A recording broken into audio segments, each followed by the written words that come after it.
Olá, a gente vai começar agora a disciplina de instalações zootécnicas com o tema Instalações para frangos de corte. A aula vai ser ministrada por mim, Francisco William de Souza Alberto Júnior, mestrando em Engenharia Agrícola, e sobre orientação do professor José Antônio Delfino Barbosa Filho, mais conhecido como Zeca, responsável por essa disciplina para a turma de zootecnia. De maneira geral, a apresentação está dividida em 4 etapas. Primeiro, a gente vai falar sobre as características do usuário. Depois, vamos falar sobre os sistemas de produção, a ambiência e bem-estar. E, por final, as instalações e equipamentos que vão ser utilizados nessas instalações para frangos de corte. O nosso usuário são os frangos, que cientificamente são chamados de galos domésticos, que é o seu nome científico. E a gente está com o conteúdo dividido dessa forma, porque primeiro a gente tem que entender sobre as características do usuário, entender como o animal interage com o meio ambiente, para poder depois falar dos sistemas de produção, que neles vão estar as instalações zootécnicas. E com isso falar da ambiência e bem-estar, o bem-estar sempre muito importante, sempre vai estar sendo frisado no nosso tema. E com isso falar as instalações ditas de maneira geral, né? Quais são as características, qual a influência de certos tipos de instalação com o nosso usuário, que são os frangos. Então é um conteúdo que está entrelaçado e a gente vai ao decorrer dessa aula e falando sobre as características das instalações, sempre voltando para tentar preencher todas as áreas. O galos domésticos, ele é uma subespécie da ave selvagem vermelha, que é conhecida como galos, que a fisionomia dela lembra muito um galo mesmo, um galo selvagem, um galo normal que a gente vê no puleiro. As galinhas, as aves de maneira geral, elas passaram por um processo de domesticação, como aconteceu com os outros animais, com os bovinos, com os suínos, com o tempo, lá desde a pré-história até a Idade Moderna, a gente teve todo esse percurso e com isso teve a domesticação. A gente não tem hoje muitas espécies de galinhas para criação ornamental, etc. A gente tem o animal mesmo para produção, para a finalidade de produzir carne ou ovos. Ela foi uma ave domesticada, né? A nossa galinha hoje que a gente tem, os galos domésticos, né? O próprio nome científico já está falando isso. Ela vem dessa subespécie do galos por uma linhagem que foi domesticada. A população total hoje de aves, esse dado é de 2018, né? De 23,7 bilhões de aves. A maioria serve para a produção de alimentos, tanto para ovos como para carne. A gente vai ficar mais especificamente na área de interesse de frangos de corte. E ela tem essa dupla aptidão, né, para ser trabalhado, tanto carne e ovos. A aula passada, vocês já viram as instalações para as aves de postura e hoje a gente vai trabalhar com os frangos de corte. As características gerais dessas aves que a gente vai estar trabalhando, especificamente a galinha ou o frango, né, como a gente queira chamar melhor. Elas são aves gregárias. O que significa isso que elas são aves gregárias?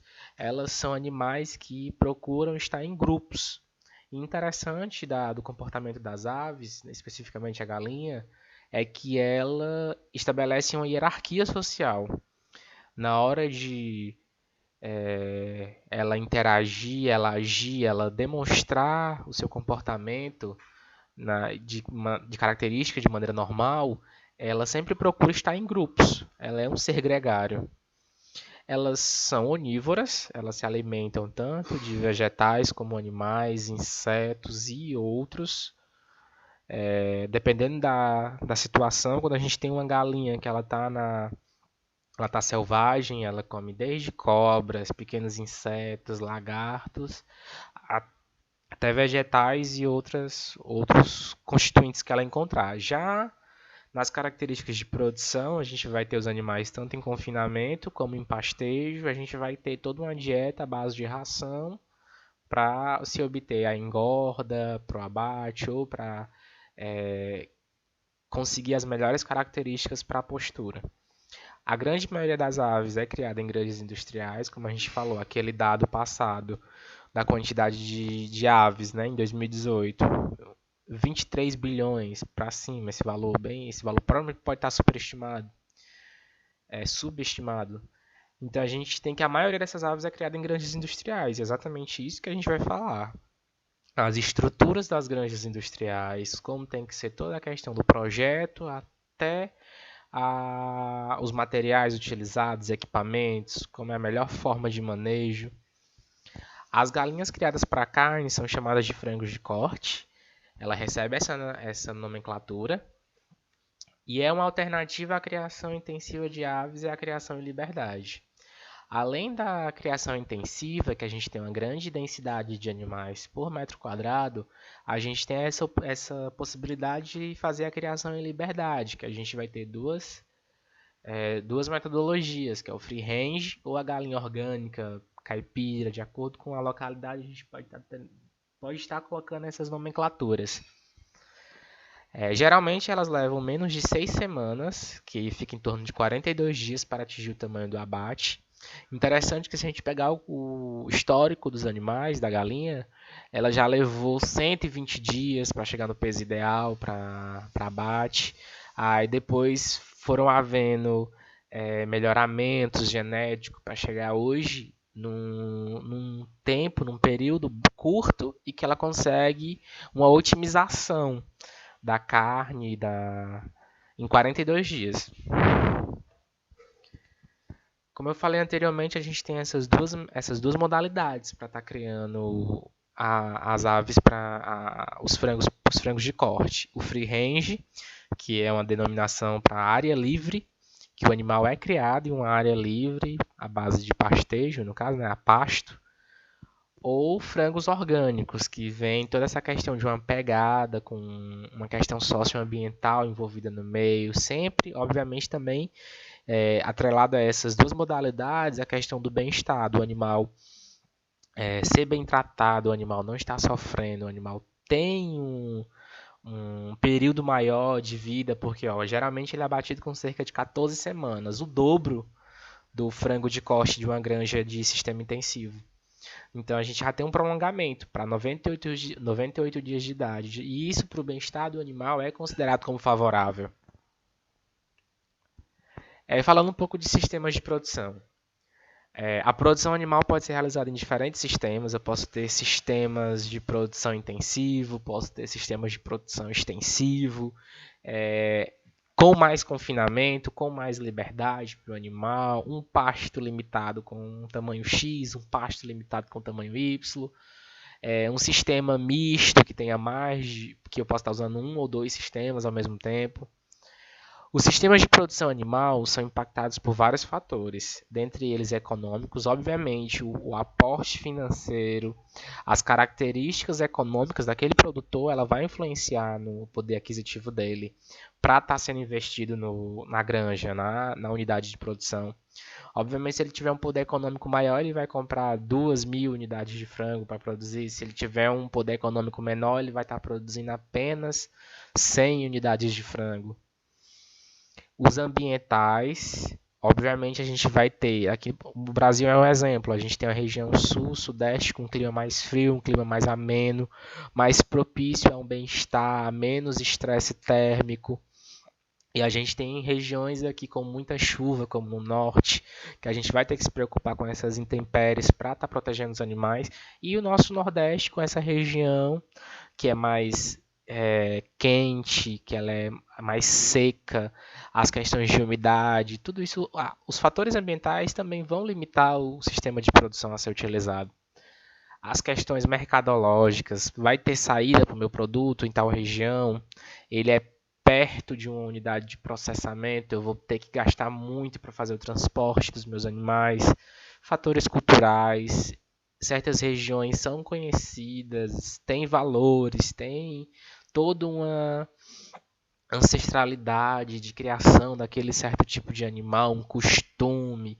Então é algo cultural daquele local.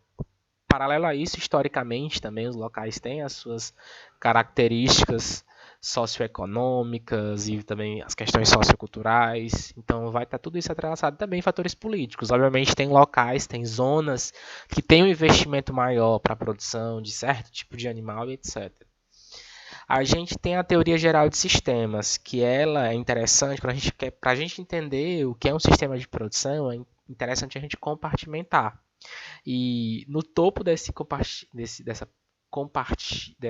estar dividindo os assuntos, a gente tem a teoria geral de sistemas, que tem por objetivo a formulação de teorias e a construção de conceitos para aplicação em estudos empíricos de diversas ciências. Então, com isso a gente vai ter o que essa teoria afirma, que as propriedades dos sistemas não podem ser descritas significativa e completamente a partir de seus elementos separados, sendo essencialmente totalizante. O que isso quer dizer? Que a gente não pode estar analisando um sistema sem conhecer o todo, e alguns sistemas eles são combinações de várias características. A gente entra muito nisso quando a gente quer, às vezes, definir o que é um sistema intensivo e o que é um sistema extensivo. Eu posso ter um sistema extensivo com confinamento? Será que eu posso? Eu posso ter um sistema intensivo a pasto? Então, a teoria geral dos sistemas, ela fala quando você está formulando um sistema, você está querendo organizar um sistema, ele tem várias variáveis, ele é bastante complexo e com essa formulação é que a gente vai estar entrando exatamente no que é um sistema definitivamente dito. A produção animal hoje, cenário internacional. Na produção animal, atualmente é a atividade socioeconômica mais importante para a economia do Brasil. Isso a gente tem o PIB desde 2017 sendo sustentado, segurado pelo setor agro. E a pecuária, obviamente, ela influencia muito no aporte do que é vendido para fora, do que é consumido aqui dentro. Então a gente é um país que tem um setor agro muito forte. Algumas regiões apresentam vocação natural e tradição na criação de animais. Contudo, sistemas produtivos são extensivos ou ultraextensivos. Mais lá na frente eu vou estar explicando para vocês essa definição de extensivo e ultraextensivo. E na maioria das situações não permitem a obtenção de índices zootécnicos ou de rentabilidade adequados, porque inviabiliza o sustento da propriedade rural, que na maioria das vezes é baseado em pequenos empreendimentos de base familiar. A gente hoje, se for pegar por dados, 70% da produção agro hoje no Brasil é sustentada pela agricultura familiar. Mas o que acontece? Esse tipo de produção, às vezes, ela não tem aporte de tecnologia, ela não tem organização. A própria criação de frangos de corte, a maioria dos produtores de frango de corte, eles são integralizados. Tem uma unidade de integração que ela tem os pintainhos, ela pega os pintainhos e fornece para o produtor só engordar. E paga um valor X pela cabeça, por animal. Os tipos de sistema. Quando está falando de sistemas de produção, a gente pode ter três definições. Sistemas de criação, que está relacionado com a criação e reprodução dos animais com finalidades econômicas. Vamos imaginar um produtor de frango de corte. Ele vai estar criando aquele animal, vai estar fazendo a reprodução dele para ter mais matrizes, mais animais para estar aumentando o ciclo, né? Tendo lotes. Um lote sai, ele ganha o dinheiro para aquele lote, investe, cria outro lote e por aí vai. A gente tem os sistemas agrícolas que já estão relacionados com a técnica, o manejo correto, a maneira da instalação, a forma como vai estar sendo aplicado, todas essas questões econômicas de economia rural, as questões de engenharia agrícola, as questões de ciências do solo. Então, os sistemas agrícolas estão mais voltados para os fatores relacionados às técnicas, à ciência, à aplicação do conhecimento na produção agropecuária. Então, a gente tem um sistema de criação, que é a maneira como o animal vai estar sendo criado e reproduzido. E junto desse sistema de criação, sistemas de criação, a gente tem o quê? A avicultura é um sistema de criação, bovinocultura é um sistema de criação.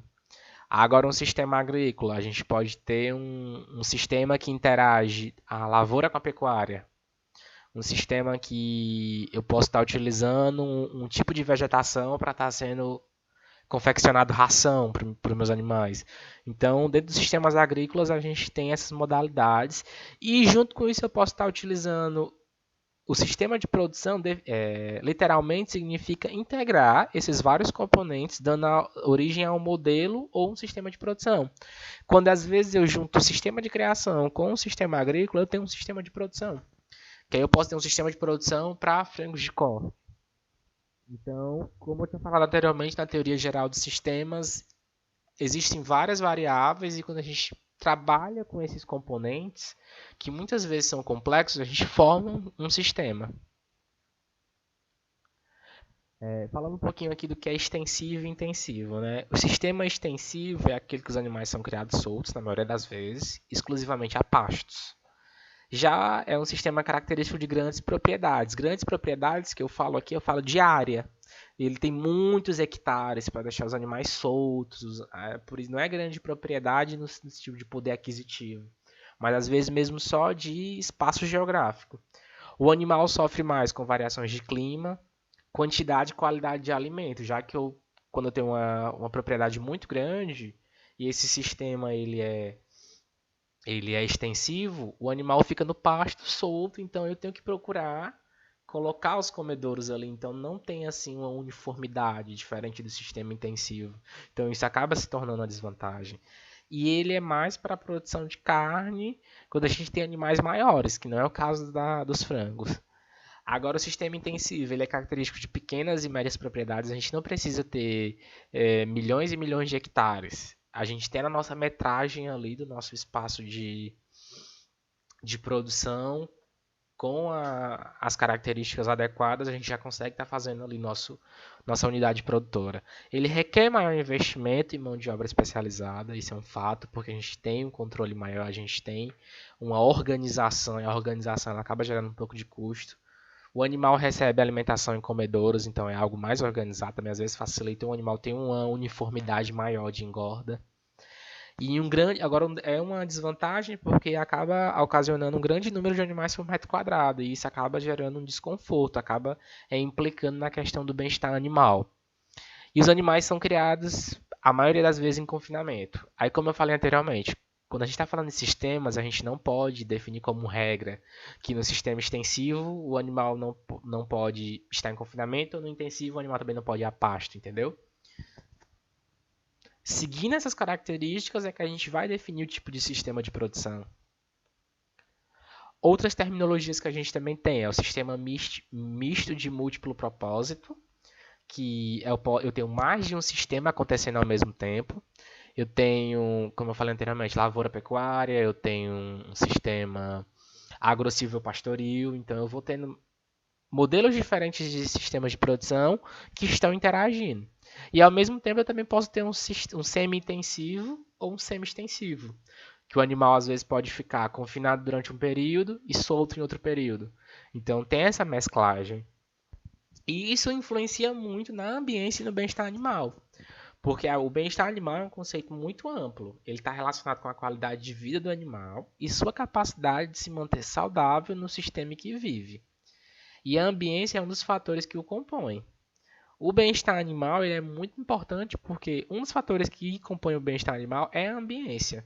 Porque o que é a ambiência? A ambiência é o que se diz respeito à relação bidirecional ambiente-objeto e ao conjunto de fatores capazes de tornar um ambiente agradável. Um exemplo, a ambiência vegetal em uma estufa é a interação da planta com a estrutura de alvenaria, a luminosidade que ela vai estar recebendo, os equipamentos que vão estar instalados ali, por isso que a gente vai ter a parte de ambiência vegetal exatamente para estar estudando isso. Já na ambiência animal, que é o nosso caso, é o conjunto de condições e influências externas que atuam direta ou indiretamente sobre os animais. Ou seja, é o ambiente que o animal vive. Que no nosso caso a gente vai estar falando aqui diretamente das instalações zootécnicas que o animal vai estar inserido.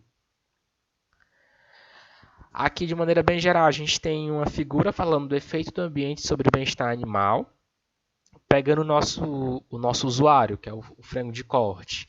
Ele tem que estar com um comportamento normal, exercendo as suas capacidades cognitivas de maneira normal e com a imunidade normal e uma fisiologia normal. Se qualquer um desses fatores são estressados, a gente tem um comportamento alterado do animal, a gente tem uma imunidade prejudicada, a gente tem a fisiologia alterada. Quais são os exemplos que a gente vai ter de um comportamento alterado? Animais se bicando, a galinha ela está ciscando e não está mais se alimentando. Isso vai gerar o que também, às vezes? Imunidade prejudicada, porque se ela não está se alimentando direito, ela tem uma facilidade maior à zoonose. Um exemplo a gente tem uma densidade muito grande de animais. Quando um deles pega um vírus, a gente tem ali a perda de uma grande quantidade de animais por estarem ali muito próximos, uma densidade muito alta. E isso, obviamente, vai alterar a fisiologia, porque o animal vai perder peso. Se o clima estiver muito quente, o animal vai ter aceleração da respiração. Então, a gente tem as funções prejudicadas. E esses estressores, eles vão estar muito relacionados com a intensidade, duração e recuperação no nosso ciclo ali de produção. Aí, falando agora um pouco sobre relação entre bem-estar e ambiência. A gente tem o bem-estar animal, ele está relacionado com todos esses fatores, nutrição, sanidade, outros fatores como instalações, as práticas de manejo, a complexidade daquela produção. E a ambiência ela vai focar em quem? Na ambiência atmosférica, ambiência acústica, ambiência lumínica, a ambiência térmica. Todos esses fatores vão ser trabalhados para ser gerado o bem-estar animal. Influência dos fatores climáticos no bem-estar animal. Se o animal está sentindo calor, frio, isso vai impactar na alimentação e disponibilidade de água, vai impactar num ambiente desfavorável para o animal, ele vai estar sentindo desconforto. Ele vai ter mudanças imunológicas e fisiológicas, ele vai estar se reagrupando ou tendo um comportamento dispersivo e, obviamente, vai ocasionar o estresse térmico. Então, quando o animal está sentindo calor ou frio, a gente está influenciando nas 5 liberdades do animal. Então, se a nossa instalação zootécnica não está de maneira adequada para o animal, ele está sentindo calor ou frio em excesso, o animal tem uma zona de conforto térmico. E essa zona de conforto térmico ela tem uma temperatura máxima e uma temperatura mínima. Então, quando a gente tem a influência desses fatores climáticos no bem-estar animal, a gente não tem mais o bem-estar animal porque a gente está infligindo as 5 liberdades do animal. Agora entrando no nosso tema específico, né, que são as instalações avícolas, a gente tem aqui uma gama de fatores a serem analisados antes de fazer o projeto, antes de começar nosso sistema de produção. Qual é o capital disponível que eu tenho para esse projeto? Eu vou contratar quantos funcionários? Quantos funcionários eu preciso para exercer de maneira adequada as atividades que eu estou me propondo? Eu vou ter assistência técnica? Eu vou ter que contratar uma assistência técnica particular ou só a Emater, se a Emater vai ser suficiente? Os fatores ambientais, onde aquela minha unidade de produção ela vai estar alocada? Qual é a temperatura daquela região? Eu vou no IBGE, vou no INPE e pego um laudo, então eu consigo ali na FUNSEMI um conjunto de dados sobre os 5 anos, até 5 anos já está bom, de quais são as características ambientais daquela região, qual a temperatura e a umidade dali. É perto de estradas, tem vias de acesso. Eu tenho que pensar que vai vir caminhões, que vai ter a locomoção de animais, a recepção de animais, o envio de animais para abate. Como é que essas estradas? Eu vou ter problema com transportadora? Eu vou ter vias de acesso em boas condições? A proximidade de abatedouros também é muito importante, porque isso vai gerar custos. A distribuição da produção, eu vou ter locais para fazer o escoamento dos meus produtos? Eu vou estar bem localizado, eu vou estar em uma zona de produção, eu vou ter energia elétrica, água e telefone. Eu vou ter acesso a esses recursos. Eu vou precisar aumentar a quantidade de fases da minha fazenda, da minha unidade de produção. A água é de qualidade, é suficiente. Eu vou ter problemas, eu vou ter que furar poços profundos, eu vou ter um lençol freático próximo. Então, tudo isso é muito importante nesse conjunto de fatores que têm que ser analisados antes de ser aplicado, de ser elaborado esse projeto. Quais são as condições topográficas daquela região, da região onde eu vou colocar a minha unidade de produção, a minha instalação avícola? Tem drenagem nesse terreno? Qual vai ser a área da minha granja? Vai ser suficiente o terreno que eu tenho? Eu vou ter que comprar mais hectares? Eu vou ter que tentar compactar a minha unidade de produção? Quem vai ser meus fornecedores de pintos e ração? Eu vou ser uma unidade de integração? Eu vou ser um cooperado? Eu vou ser autônomo individual? Tudo isso tem que ser analisado para, com todas as informações prontas, ser aplicado ao projeto e começar a construção. Considerações gerais sobre o projeto. Para que a instalação para frangos de corte seja eficiente, é interessante que ela tenha algumas características desejáveis, tais como uma simplicidade e infraestrutura adequada. Obviamente, já pensando na simplicidade para gerar menos custos e também para facilitar os meus colaboradores e funcionários. Uma infraestrutura adequada para a minha finalidade produtiva, que no caso é frangos de corte, e para o animal se sentir confortável. A gente garantir as características de bem-estar animal. Um baixo custo, obviamente, se eu tenho um baixo custo, eu vou ter uma geração de lucro maior. E uma rapidez de execução da construção. Eu vou ter meu projeto, tenho o meu recurso, aplico e tenho a minha unidade de produção, sem muita dificuldade. Tem que oferecer segurança aos animais e aos trabalhadores responsáveis pelo manejo. A gente tem toda uma legislação, a NR31 e outras NRs para a área de agricultura. Obviamente, já pensando no bem-estar também no meu funcionário, as questões de salubridade, tudo ok para não ocasionar nenhum acidente de trabalho ou também não ocasionar maus tratos nos animais. Ela tem que ser funcional e permitir um manejo eficiente dos animais. Ela não pode ser um elefante branco que seja construído e que eu não tenha maquinabilidade, que eu não consiga ter um fluxo que corra da maneira correta, que acaba que quando eu não tenho esse fluxo adequado, eu vou ter vários gargalos na minha produção, que vão ser pontos críticos, que eu vou estar reavaliando, vou ter que estar gastando mais dinheiro para estar consertando esses pontos que não forem bem vistos no meu projeto. E ela tem que fornecer um ambiente adequado aos animais, de acordo com os princípios da ambiência, que privilegia o conforto ambiental, que está relacionado com o conforto térmico, sonoro, que são os sons e ruídos, visual, a iluminação, os reflexos, sombras, social, a etologia, que é o comportamento do animal, e aéreo, que está relacionado com a poluição do ar, gases e poeira.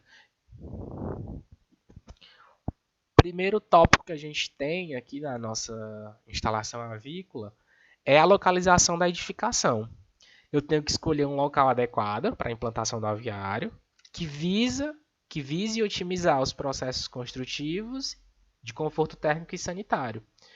No meu projeto, eu tenho que já avaliar todas as características, que é uma soma de características para me gerar conforto térmico. Só a localização, obviamente, ela não vai estar gerando conforto térmico, mas a localização vai influenciar muito. Ali tem vento, ali tem chuva. Qual é o tipo de clima que vai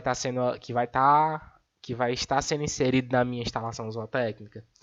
E, obviamente, os confortos sanitários de facilidade de limpeza.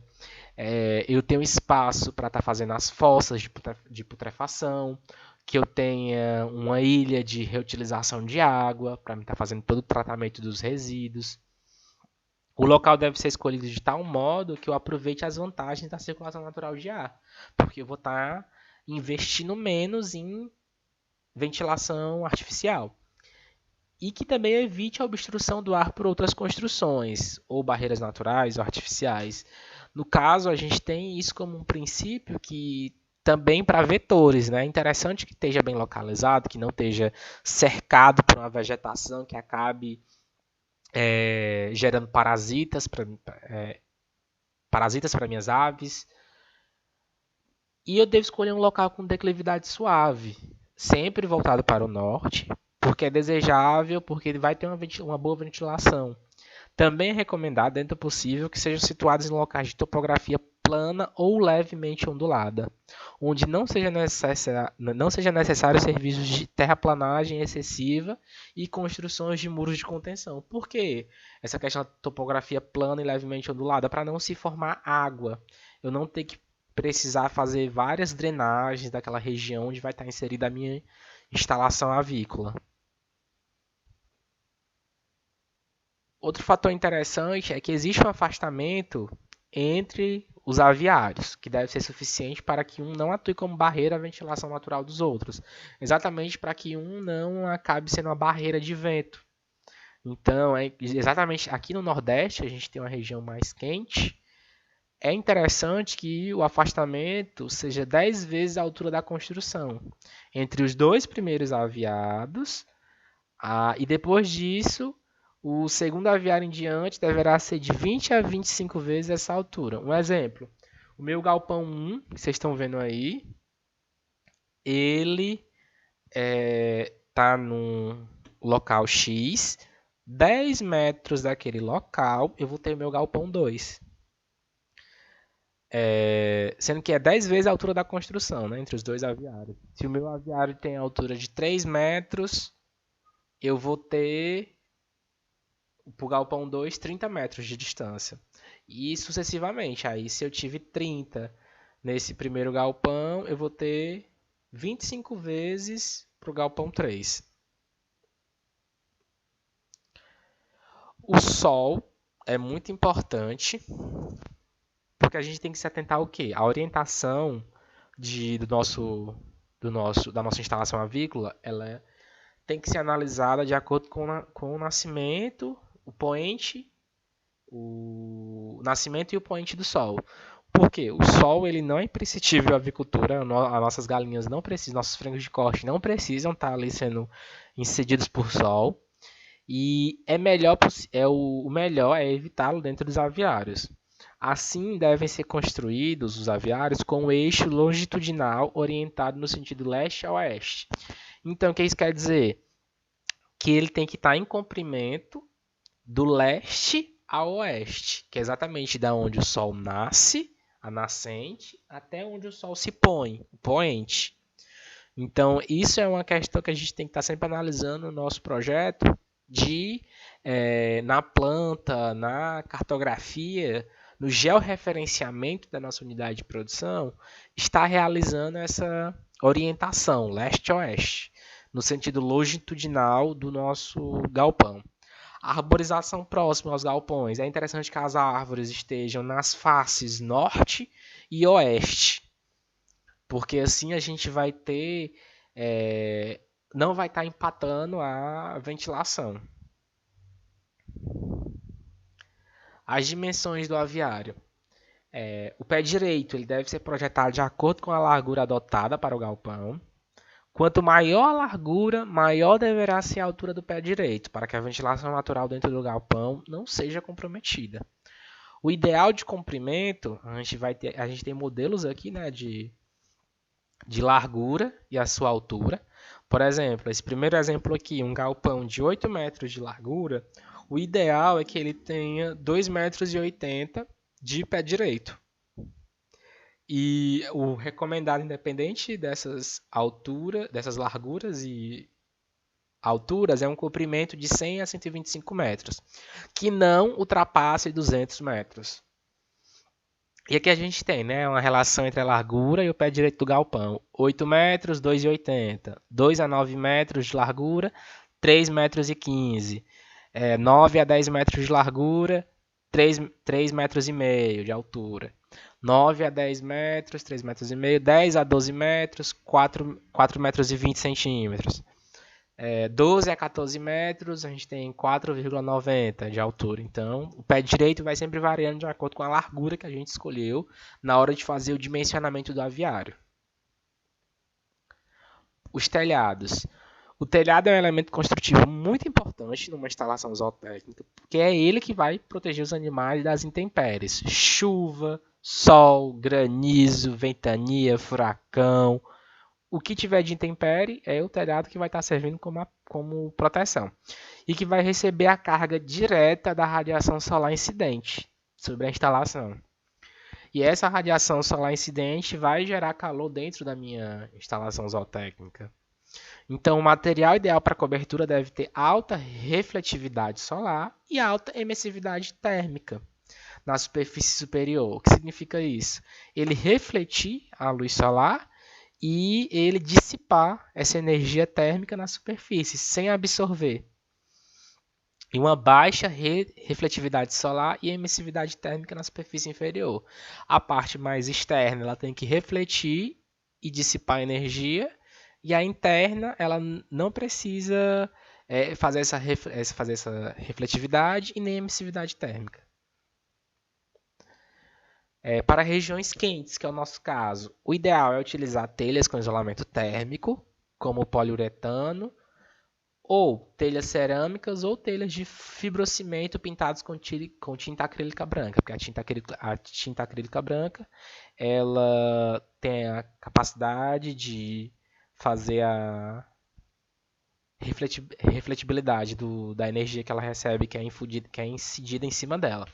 Em termos de conforto térmico, a telha de cerâmica ainda é a mais indicada. E deve ser evitado as telhas de alumínio ou zinco, devido ao barulho provocado durante o período chuvoso. Como é um animal que se estressa muito fácil, que é sensível a ruídos com decibéis muito altos, então a gente não quer proporcionar esse susto, esse medo para o animal, esse estresse desnecessário. Também deve-se evitar as telhas de cimento amianto com 4 mm de espessura, pois fornecem menor conforto para as aves por causa do estresse térmico gerado. O telhado, um fato bem interessante do telhado é o lanterninho. O que é o lanterninho?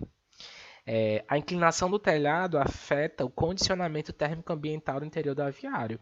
E modificando a altura entre as aberturas de entrada e saída do ar, se tem o lanterninho, que é essa estrutura superior que vocês estão vendo aqui, do telhado, que é como se fosse uma casinha, uma continuação do telhado, é um telhado duplo, que tem um espaço para que o ar corra. Quanto maior a inclinação do telhado, maior será a ventilação natural devido à formação de um termosifão. Deve ser equipado com um sistema que permita fácil fechamento e com tela de arame nas aberturas para evitar a entrada de pássaros. Então, nessa passagem, nessa abertura, ela tem que estar telada para que a gente não tenha a entrada de vetores, de pássaros, insetos e etc. Ela deve ter 5% do tamanho da largura do meu telhado e o comprimento aqui do espaço tem que ter 10% da largura do telhado. É sugerido que ela tenha uma inclinação de 20 ou 30%, 30 graus. 20 e 30 graus é o recomendado para a gente ter o maior aproveitamento de ventilação natural e sempre preservando essas características de projeto, de manter 10% de comprimento de abertura e 5% de espaçamento entre o telhado e o lanterninho, da largura total do telhado. Os beirais também são muito interessantes, porque eles são prolongações do telhado. Isso aqui é um beiral, isso aqui é um beiral, essas que vocês estão vendo nessa imagem da tesoura com lanterninho. Tem a função de sombrear e proteger as paredes e o ambiente próximo ao aviário. É sempre interessante a gente ter 1,5 m a 2 metros de beiral para garantir esse sombreamento e essa proteção, protegendo tanto a instalação como a região ao redor. O fechamento do galpão. Ele serve para proteger as aves de vários fluxos de energia radiante, mas também reduz a movimentação do ar. Dependendo exatamente da localização da zona, né, a gente também às vezes tem o frio. E o frio em excesso também acaba gerando desconforto. São partes desse fechamento do galpão. A mureta, que é uma parede de aproximadamente 20 centímetros de altura, que tem por função evitar a entrada de água da chuva no galpão e conter o material da cama das aves. Ela é uma mureta de 20 centímetros no máximo, para também não servir como uma barreira de vento. E ela fica ao redor do galpão, servindo exatamente para que nem entre água da chuva, que esteja empoçada, e nem o material da cama das aves saia para fora da instalação avícola. É interessante também a utilização de telas que devem ser colocadas entre a mureta e o telhado, para proteger a cortina do galpão e evitar a entrada de pássaros, insetos, vetores dentro do galpão. As cortinas são feitas de material plástico especial trançado, lona ou PVC, que tem a função de evitar intempéries e o controle de temperatura interna do galpão. Como é que funciona esse controle de temperatura interna do galpão? Tá muito frio, levanta as cortinas para que não tenha essa passagem de ar. Tá muito quente, abaixa as cortinas para aumentar a circulação de ar dentro do local. As sobrecortinas é uma cortina extra colocada no interior do galpão para proteger os animais do frio, que não é muito utilizada no nosso caso, já que temos uma temperatura mais próxima do calor do que frio. O forro tem a função de auxiliar na manutenção da temperatura do aviário e ocasiona menor volume de ar de higienização, porque se a gente vai ter uma ventilação artificial, então os BTUs são calculados de acordo com a área que a gente vai ter ali. Então, se eu tenho um forro, eu vou estar diminuindo o meu volume dentro do local. Então, com isso faz que haja um menor custo de aquecimento do galpão ou resfriamento. O piso, o traço para o material do piso, né, que vai ser concreto, é um traço de 8x8, né, que é um de cimento, 4 de areia e 8 de brita. É preferível que ele tenha uma inclinação transversal de 2%, porque essa inclinação ela facilita que não haja escoamento no centro do galpão.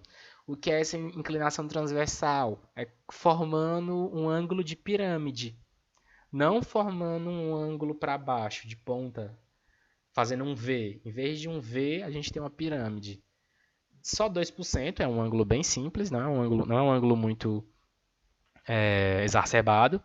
É ideal que ele tenha de espessura de 6 a 8 centímetros de concreto, né? E serve para proteger o inferior do aviário contra a entrada de umidade e facilitar o manejo. O piso não deve ser liso, para não ocasionar quedas, ele tem uma certa aderência para que os animais tenham essa questão mesmo de não ficarem derrapando. Ele deve evitar o acúmulo de água no centro do galpão, exatamente com essa inclinação transversal de 2%, a gente consegue evitar esse acúmulo de água. E o piso de chão batido não isola bem a umidade e é de difícil limpeza e desinfecção, por isso não é recomendado. Porque um dos produtos muito gerados além do piso, a gente vai ver a cama posteriormente, é a formação de ureia e outros produtos químicos que são gerados por causa dos excrementos dos animais, etc. Então não é muito interessante a gente ter o acúmulo desse tipo de material no piso. A cama do animal. Ela tem a função de fornecer conforto aos animais e absorver os excrementos. Pode ser composta por diversos materiais, como bagaço de cana, casca de arroz, serragem, capim seco, sabugo de milho, serragem de madeira, saravalha, outros tipos de forragem.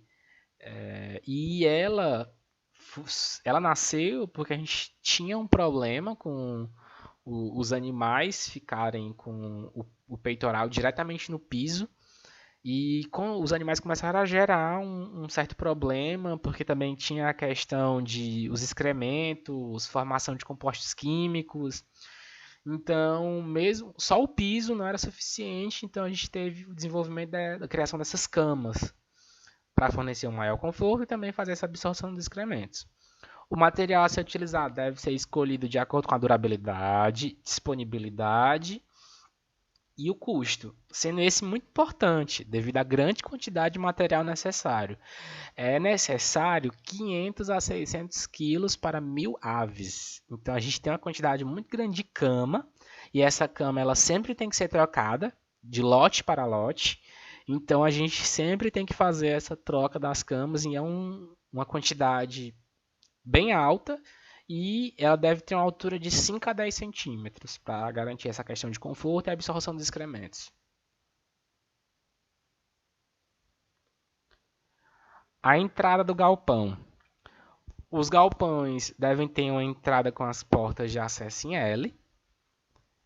E as portas são acesso ao galpão para todas as atividades a serem realizadas, inclusive servirá como principal via de acesso no momento da retirada dos frangos para carregamento e transporte. Então é interessante que seja feito o dimensionamento dessas portas, garantindo esse meu fluxo operacional de entrada e saída de animais, de nivelamento para o caminhão. Então, outro fator importante, se eu tiver, dependendo do tipo de galpão que eu vou ter, que eu posso ter galpões pressurizados, posso ter galpões que tenham exaustão. Então, as portas, elas às vezes vêm junto de cortinas ou outras ferramentas para estar garantindo o resto da minha condição climática que vai estar sendo aplicada dentro do meu galpão. A sala do gerador. Devido à alta dependência de energia elétrica nos galpões de frangos de corte, é recomendado que haja uma sala contendo um gerador para ser usado em caso de emergência, principalmente em galpões totalmente fechados. Galpões totalmente fechados, a gente tem circuitos internos, a gente tem softwares que funcionam junto com termostatos, termômetros e outras ferramentas de medição, que elas são ativadas e desligadas de acordo com a variação de temperatura, umidade. Então, se a gente não tiver essa geração de energia, pode ocorrer como aconteceu um incidente nos Estados Unidos, que várias granjas perderam milhares de animais por um crime, uma pessoa saiu desligando as energias das unidades, das unidades de produção. E com isso, no outro dia, todos os frangos de corte estavam mortos porque não aguentaram essa brusca queda ou aumento de temperatura, e isso acabou gerando o óbito de vários animais. Então, com o gerador é interessante para que a gente consiga ter essa sustentação da energia caso haja quedas ou oscilações, picos de energia, etc. A calçada tem a função de impedir o excesso de umidade ao redor do galpão. A calçada deve acompanhar o contorno do galpão e deve cobrir a área do beiral. E a calçada deve ter uma largura aproximada de 1,20 m. Falando agora um pouco sobre a ventilação. Os frangos de corte são animais muito suscetíveis ao estresse por calor. Então, a ventilação artificial é necessária nos galpões, pois esses animais exigem temperaturas baixas no final do ciclo produtivo. Então, a gente está falando aqui de algo específico para a nossa região, uma região quente, que a gente não tem temperaturas baixas. Então, a gente tem que estar propondo essa temperatura baixa na base de ventilação artificial. A gente tem outros métodos, né, de ventilação. A gente tem a ventilação natural espontânea, que é o movimento normal do ar, que pode ocorrer por diferenças de pressão causadas pela ação do vento. Que a gente pode ter ventilação dinâmica ou ventilação térmica, que está relacionado com a temperatura, entre dois meios considerados. A gente também pode ter quebra-ventos em regiões muito frias e ventilação de verão e inverno, dependendo do clima, né? Se a gente vai estar no verão ou no inverno, que são nossos dois climas. O mais usado na nossa região é a ventilação artificial, que também pode ser chamada de mecânica ou forçada, que ela pode ser por pressão positiva, que é a pressurização, que o ar entra dentro da instalação e fica lá dentro, pressurizado, ou pressão negativa, que eu tenho exaustores fazendo essa ventilação. Eu posso estar colocando esses exaustores Nos beirais, posso estar fazendo também a ventilação por ventiladores tipo túnel, que eles vão fazendo a circulação do ar dentro de todo o comprimento do meu galpão. E a ventilação artificial é produzida por equipamentos especiais, como exaustores e ventiladores. E também a gente vai poder ter nebulizadores para estar fazendo a umidificação do ar. E outros tipos de ventilação artificial, como a de túnel, como eu já falei, a ventilação, eu posso também ter o espaço todo fechado, né, que seria uma pressão positiva, pressurização, fazendo essa circulação de ar absorvido de fora para dentro do local. A iluminação ela é muito importante no nosso galpão, porque a iluminação artificial instalada nos galpões tem a função de estimular os animais do turno da noite para que continuem se alimentando, para a gente estar garantindo, né, aquele peso e aquela quantidade de dias. E também para ajudar na condução de eventuais manejos noturnos. A gente, de certa forma, a gente está fazendo um biohacking, né? A gente está ali tentando burlar, driblar um comportamento natural do animal. A gente está colocando para o animal como se fosse de dia. Se ele, mesmo estando à noite, com a iluminação, a gente consegue transmitir uma condição para o animal como se fosse dia. A intensidade adequada é de 5 a 20 lux, né, que é a unidade de luminescência por metro quadrado. As lâmpadas são instaladas no galpão na altura do pé direito. E a distância entre as lâmpadas deve ser o dobro do pé direito. Então, o que significa isso? Se o meu pé direito é de 3,15, as minhas lâmpadas vão ter distância de uma para outra de 6,30 no caso, né? Que é 3,15, é o dobro. Então, de uma lâmpada para outra lâmpada, eu vou ter essa distância para garantir uma luminotécnica adequada. Um fator bem interessante é a aplicação de cores diferentes na luminotecnia.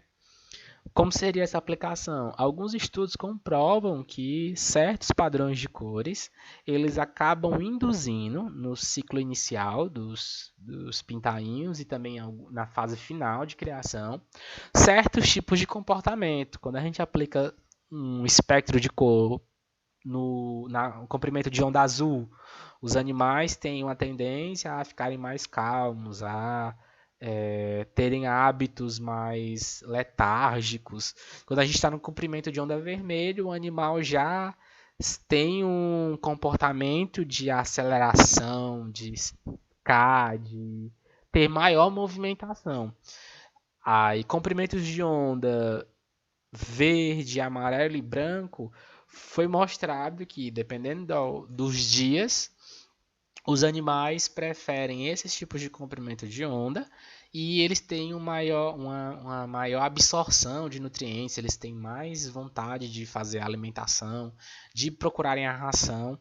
Então é interessante a gente estar estudando as cores e fazer essa aplicação dessa luminotecnia de acordo com o tipo de finalidade que eu vou estar querendo fazer. O aquecimento. Existem vários tipos de aquecedores.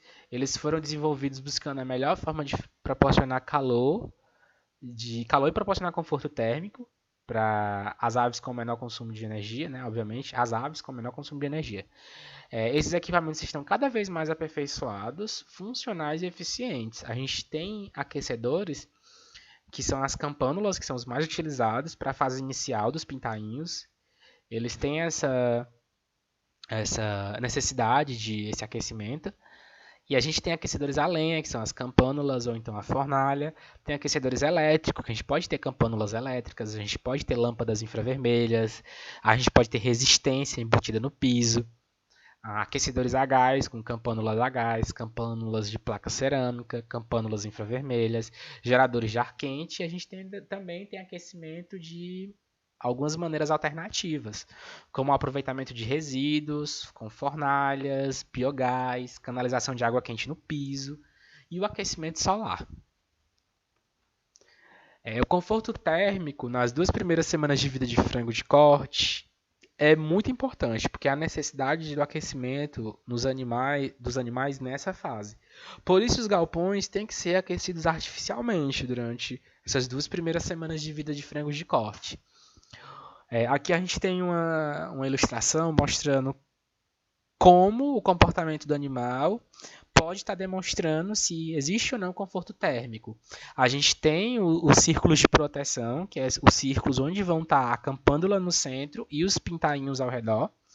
Quando a gente tem um aquecimento ideal, os pintainhos eles ficam todos dispersos de maneira bem heterogênea, bem espalhados. Quando a gente tem um conforto térmico, um desconforto térmico, no caso, né? O pintainho ele está sentindo frio, a gente vai ter uma aglomeração próximo à campândula no centro. Já quando eles estão sentindo, quando a campândula está muito quente, o círculo de proteção deles não está favorecendo o conforto térmico, eles estão sentindo calor, a gente vai ter eles espalhados ao redor o mais próximo possível do círculo de proteção. E a gente às vezes podem ver eles aglomerados em um local só, quando a gente tem a passagem de ventania, né? Uma corrente de ar está circulando. Então a gente vai ter essa aglomeração em um local específico. Os comedouros e bebedouros, eles são muito utilizados do tipo bandeja nos primeiros dias de idade, na proporção de 6 para 500 pintos, ou seja, 80 pintos por comedouro. E deve-se mexer a ração 5 a 6 vezes por dia para incentivar, para estimular mais o consumo, principalmente nos primeiros dias de criação. A partir do quarto dia, pode-se começar a colocar os comedouros definitivos, e a partir do 7º ao 10º dia, procede-se a retirada dos comedouros iniciais, de forma escalonada, né, retirando aos poucos, num período de 2 a 3 dias. Garantir depois que os comedouros definitivos estejam uniformemente distribuídos, a gente tem que fazer essa uniformidade, garantir comedores suficientes para a quantidade de animais. Os comedouros tubulares deverão ser mantidos na proporção de 40 aves por comedouro, né? Tubulares ou tuboflex, como a gente quiser estar chamando. Manter a partir da 2ª semana a base dos comedouros na altura dos peitos das aves para incentivar que elas fiquem em pé, para elas saírem daquela posição de peito no chão, no piso. Os comedouros automáticos são de uso mais prático e os cuidados com o ajuste da altura devem ser tomados durante toda a criação. É exatamente com o tempo ser colocado na altura do peito das aves e sempre garantir esse ajuste da altura. Na fase inicial, é essencial garantir que os bebedouros estejam bem distribuídos nos círculos de proteção ou na área para alojamento das aves, sempre objetivando que qualquer que seja o lugar onde o pinto se encontra, haja um bebedouro próximo. Da mesma forma, à medida que os círculos de proteção são abertos, os comedouros também devem ser movimentados, buscando obter uma distribuição uniforme por todo o galpão.